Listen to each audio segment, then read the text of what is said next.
Okay, so we are about to do binomial expansion without using Pascal's triangle. What does a plus b squared actually mean? What does it mean when you square something? What's going on? You're multiplying it by itself. So a plus b times a plus b. Okay, once you write it out, you can see that you're going to have to do what to it? FOIL. Okay, the first terms are a times a, which makes a squared. The outer terms are a times b, which is just positive ab. The inner terms are b times a, which is, okay, it is ba, but I would go ahead and write it as ab instead. That way you can see that you have two of them. Anytime you're dealing with two variables in the same term, alphabetize them. That way you can look back and say, oh, well, those are the same kind of terms. If you write BA, you might not notice that they're the same. Okay, and then our last terms are b times b, which is b squared. Now, isn't there a 1 here, an understood 1, as well as here, here, and here? Okay, so we have 1a squared. How many ABs do we have? 2 AB terms. And then 1b squared term. So that's the answer. Okay, now you already know how to do that. Okay, but what if now they take a plus b and they raise it to the third power? Wouldn't that mean you have to write it out 3 times? Now, the reason this is called binomial expansion is because you're taking in a binomial that's cubed and you're expanding it. You're writing it 3 times and then you're going to FOIL and distribute to see what it actually is. Okay, well you can't distribute 3 binomials at a time. So if you're ever dealing with more than 2, you just have to start with 2 at a time. So starting with these first 2, if we were to FOIL it, if we were to FOIL it, it would look like this, just like we just did. Didn't we just FOIL 2 binomials to look just like that? So there's no reason to do all that work. We already know the answer is 1a squared plus 2ab plus 1b squared. We've already done that. So there's no reason to do it again. But this time, we have another a plus b left over that now has to be brought down.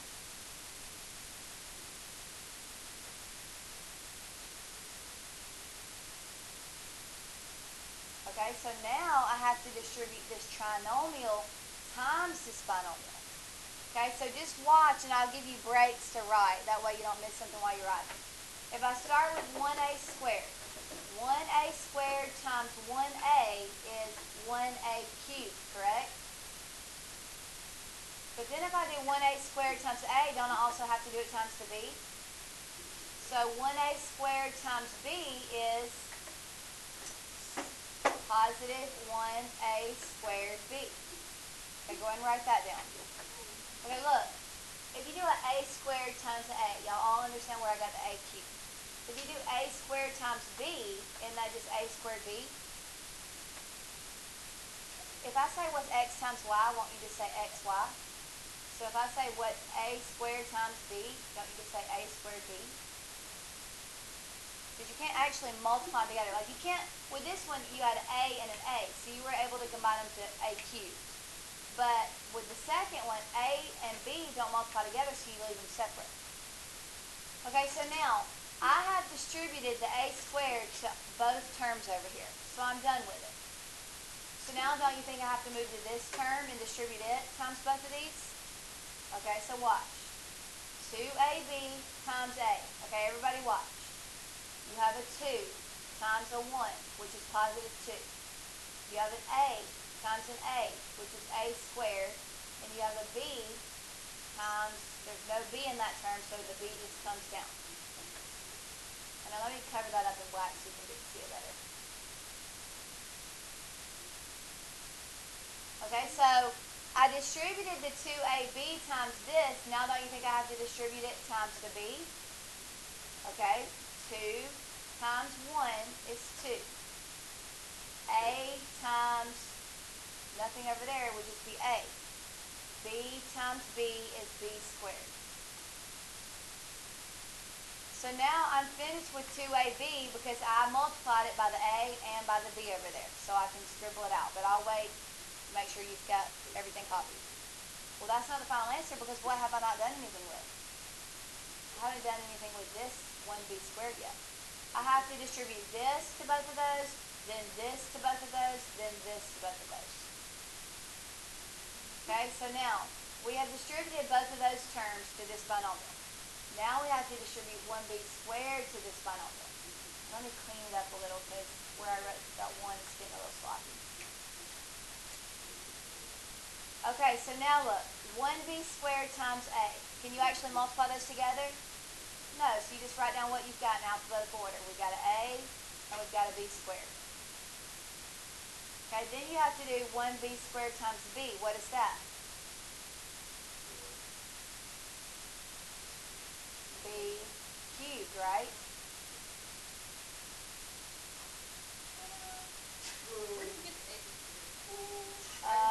When I did this times this, I had an A and a B squared.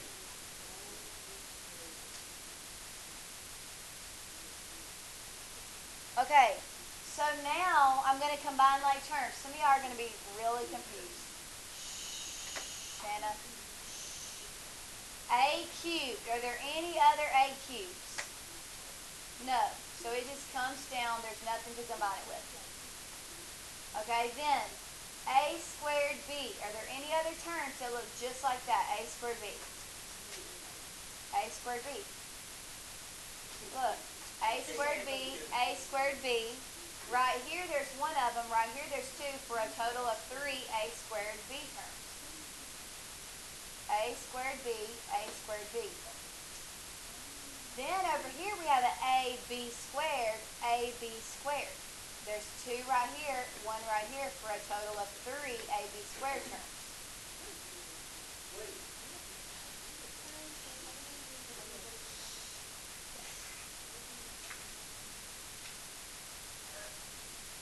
Okay, then all you're left with is the positive B cubed.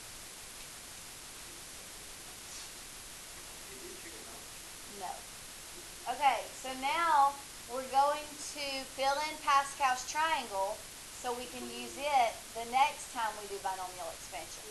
Okay, because that was complicated, right? And just think, that's only to the 3rd power. We're going to do some problems that are to the 6th and 7th power. Yes. Okay, but instead of us doing them this way, we're about to learn how to do them using Pascal's triangle, but to use it, we have to fill it in.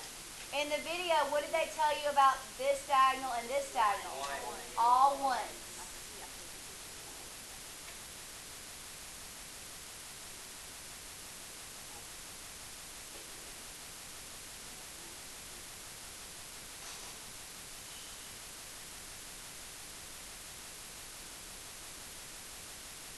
Okay, then once you filled in that, all you're going to do now is add. Like for this box, isn't it sitting under this box and this box? And they're both 1, so they add up to 2. And then this box is sitting under a 1 and a 2, which adds up to 3. And so this one would also be a 3. What would this one be? 4. Okay, well look, if this one's a 4, then this one's a 4. And then what's the middle one? 6. Okay, then what would this one be? 5. So if that's a 5, this is a 5. And then this one would be a 10, so this one's a 10. Okay, I want you to finish filling it in. Alright, so now that we have the triangle filled in, we're going to use it so that we don't have to do all of this work. Okay? Alright, so go to the next page. Alright, x plus y cubed. Didn't we just do a problem that looked very similar except it was a plus b cubed? Yes. But it was quite a lot of work. Well, now we're going to have an easier time because we're going to use Pascal's triangle.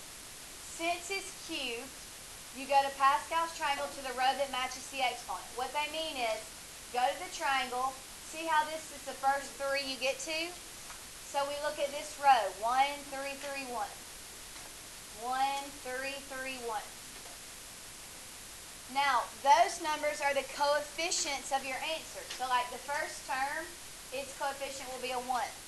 The second term, its coefficient will be a 3. The third term's coefficient will also be a 3, and the fourth term's coefficient will be a 1. And think about it. A while ago, when we worked out a plus b cubed, look what we got for our coefficients. 1, 3, 3, 1. Oh, okay. Okay? Let's do one more. Hold on, we're not done. We just started. Okay, now, you also have to deal with the variables. Okay? Each of these has an x, and each of them will have a y. It is x plus y. Now, since x was the first variable of the problem, it gets to be cubed first. But it just is the rule. Okay, but then from there, you will descend. Like it'll go x squared, x to the first, x to the 0. So what if it's longer than that? If it's to the fourth power, it would start with 4, 3, 2, 1, 0. So you would end up with another term. Okay, now, the y does the exact opposite. It starts at 0 and works its way up to 3. Now, one way you can check and know that your exponents are correct is they'll add up to 3. 3 plus 0 is 3. 2 plus 1 is 3. 1 plus 2 is 3. 0 plus 3 is 3. Okay, now all you have to do is simplify. 1x cubed y 0. Do you really have to write that 1? No. Okay, now, everybody type in your favorite number in the calculator.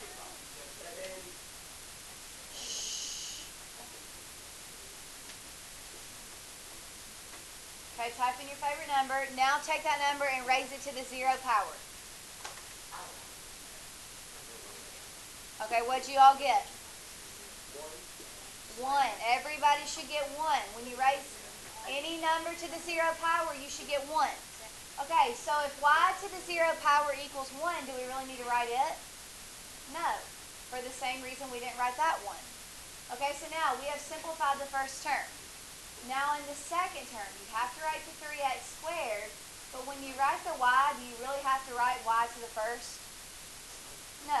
The 1 is understood, kind of like the 1 in front is understood. Okay, so now we've simplified the second term. Now for the third term, what all would we need to write?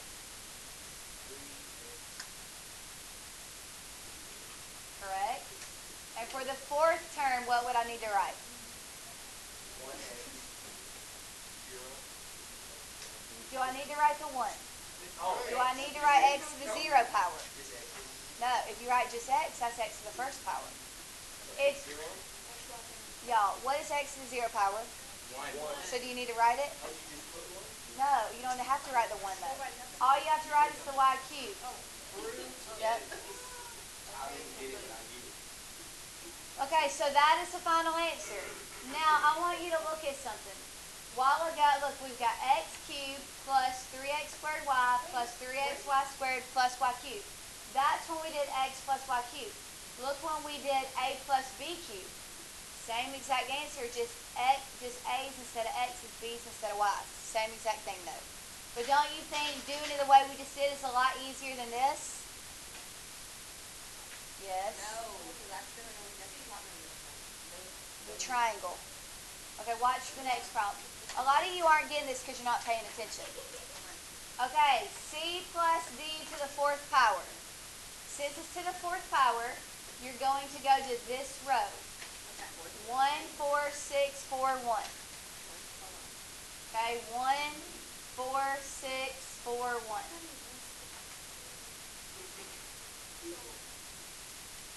It's actually, don't count the top one.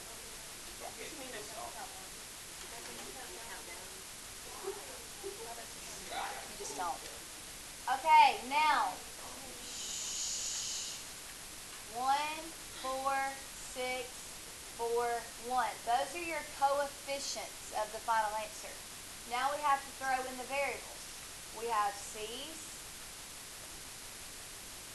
And remember, c was the first variable, so it starts out to the fourth power, and then you descend. C cubed, c squared, c to the first, c to the 0. Okay, question. Why does it have to be why does it have to be behind the c? Oh, have to add the no. A. Why does what have to be behind the C? Don't you have to add the DA after the C? Well, now we're going to put D. I'm saying, like, how come you just can't put CD and then put C? The coefficient always comes in front of the variable. Kind of like, you wouldn't write x2, you would write 2x. Okay, but then you still have to put the D. Okay, I'm sorry. Okay, never mind. Okay, now we have to write the D's.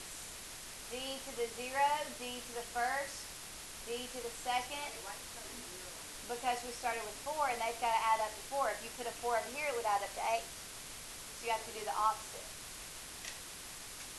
So D's go up. C's No, go down. it's always the first letter will go down, the second one will go up. Now we just have to simplify this. 1 is not, you don't have to write 1. You have to write C to the 4th, and D to the 0 equals 1, so you don't have to write it. Plus 4C cubed D to the first. The only thing you don't have to write about that is the D to the first. It's understood to be a 1 if nothing's there. Okay, so we've simplified these two terms. When you get to the third term, you have to write every bit of that. Nothing would be understood if you left it out. With the fourth term, the only thing you can leave out is that first power. That's the only thing that's understood when you don't write it. And then with the fifth term, what's the only thing you have to write? D to the fourth power. And so that's the final answer. Wait, Starting to whoa. get the A going now. So Where's the C going? It's C to the 0, which is 1. You don't have to write 1. Anything to the 0 power equals 1, so you don't have to write it. Okay. No, stop. I'm going to let y'all do this one. I'm about to do one more with you. Okay. A plus B to the 5th power. So we go to the triangle. Which row do I use? use the fifth row. 1, 5, 10, 10, 5, 1. Okay, so 1, 5, 10, 10, 5, 1. Hold on, wait a minute. I get it. I'm sorry. Okay, then you have to bring down your variables. A, since it's first, it starts out being raised to the 5th power, but then it goes down. A to the 4th, A to the 3rd, A squared, A to the 1st, A to the 0. And then your second variable, which in this case is B, will start out with 0, because remember the exponents have to add up to 5 for this one, and then it'll go up. B to the 1st, B to the 2nd, B to the 3rd, B to the 4th, B to the 5th. Okay. Let's just simplify. So out of this 1, A to the 5th, B to the 0, what do I have to write? 1, 8, 5. Do I have to write the 1? No. All I've got to write is A to the 5th, right? Plus 5, A to the 4th, B. I do not have to write to the first power. It's understood.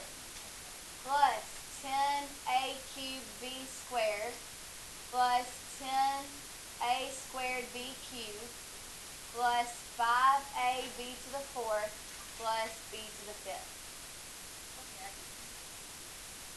Okay, now I want you to try this one. Everybody try this one. All right, that's what you should have gotten for that problem. Now your homework is the first question on the next page. This problem is the only one you have to do for homework. Okay? You're going to check it tomorrow. I know you are. I'm gonna do it Just let you now. know, this is what you need to do for homework so you can practice it tonight. Just that one. That should be easy.